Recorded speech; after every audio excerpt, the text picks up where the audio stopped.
we could celebrate every breath that we take, because nothing's a guarantee.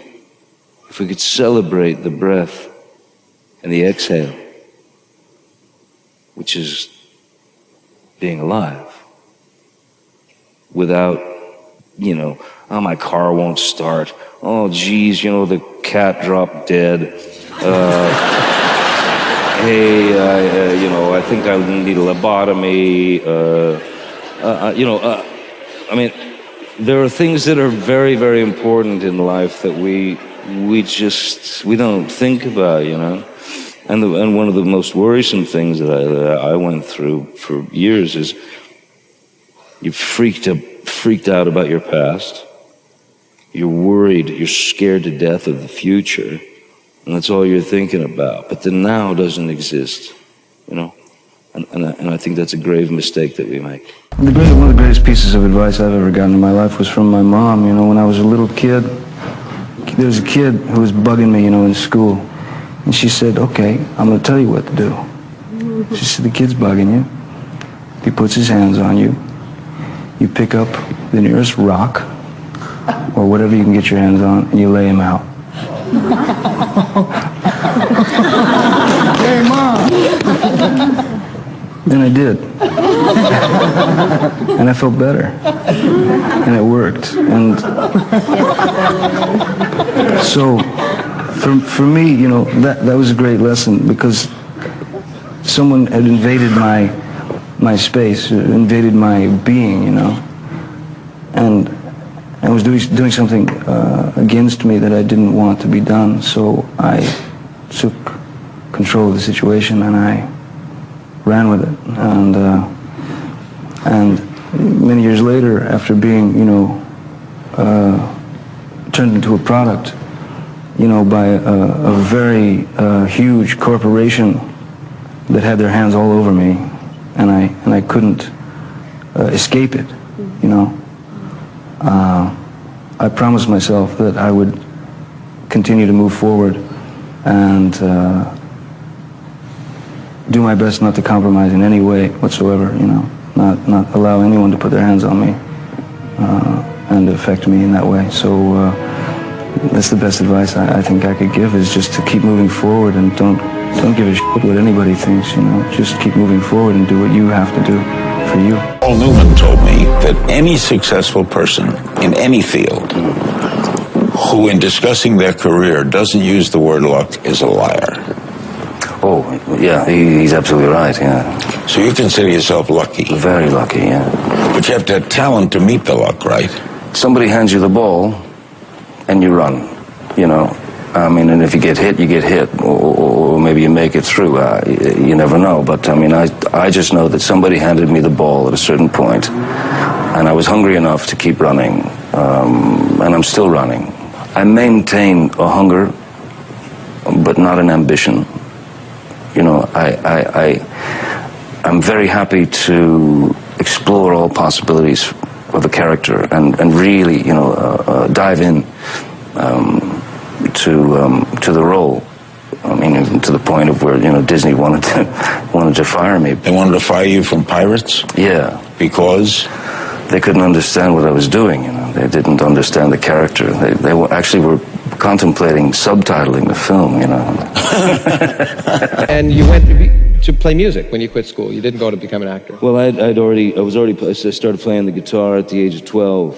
I felt a passion for it that, it was the first real passion that I had, and I can safely say, because I felt then that the word ambition has become dirty, Yeah. because ambition somehow implies that there is I know. I know. Cry. I'll probably be crying in about 10 minutes. So ambition was a dirty word to me, because it felt like you were working for some gain or material or some status, so I literally don't remember going through puberty because I locked myself in a room at the age of 12, 13, and just played the guitar, learned things off records, and taught myself how to play. And it was my life. And it was the only solace. It was the only sanctuary. It was the only security. It was my first love. At the end of our session yesterday, you said, "Thank you to Scott for reviving my career." And I don't know if that's in jest, because I've never had the impression that you're desperate for box office, but that you choose... Gagging for it. It's been the thrust of my interests since day one when I was about 19. Yeah, that's all I care about. 20 years of failures will do that to you. But on a different level, why do you say that, and how do you feel when you choose a role that ends up satisfying you, that this one clearly did? Well, for me, with every character that you play, as long as you've reached that, you've arrived at that place where you believe is the right place to be for the character, and if you feel that you've done service to the director, to yourself, to the author, then to me that's a success. The box office is kind of, that's something else. That's certainly none of my business, you know what I mean? Once I'm wrapped on a film, it's just to say goodbye to the character and then move forward. How ironic is it that, as I said, you were pumping gas. I was pumping gas, most definitely. And printing T-shirts and selling ink pens and, anything and everything. Yeah, and then the fact that you have a 20-year career of failures, and then you do a pirate movie and that buys you an island is pretty, the irony of that is pretty... Do you think about the times when things weren't so good a lot? Yeah. But there was a guy who I worked with many years ago, and we were talking about success and money and all that stuff, and he told me this one thing. He said, money doesn't change anybody. Money reveals them,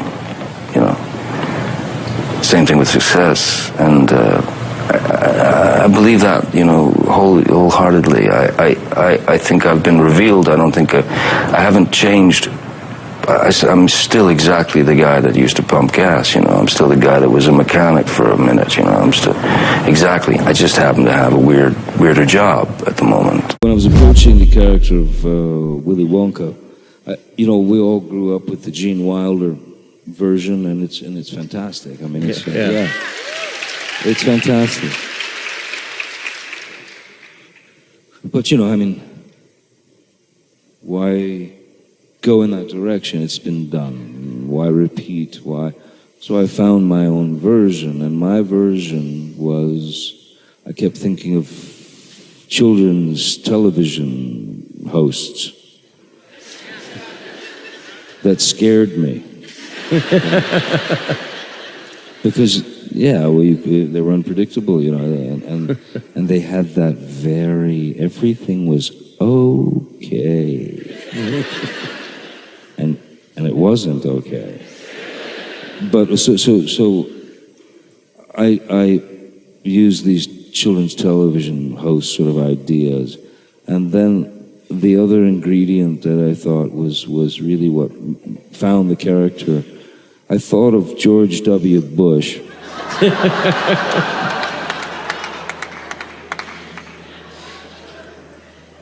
If he were incredibly stoned. But not just uncomfortably stoned. Past what could have been the uncomfortable paranoia stage. Where he just sort of doesn't know what he's saying. Okay, Mad Hatter. Mad Hatter?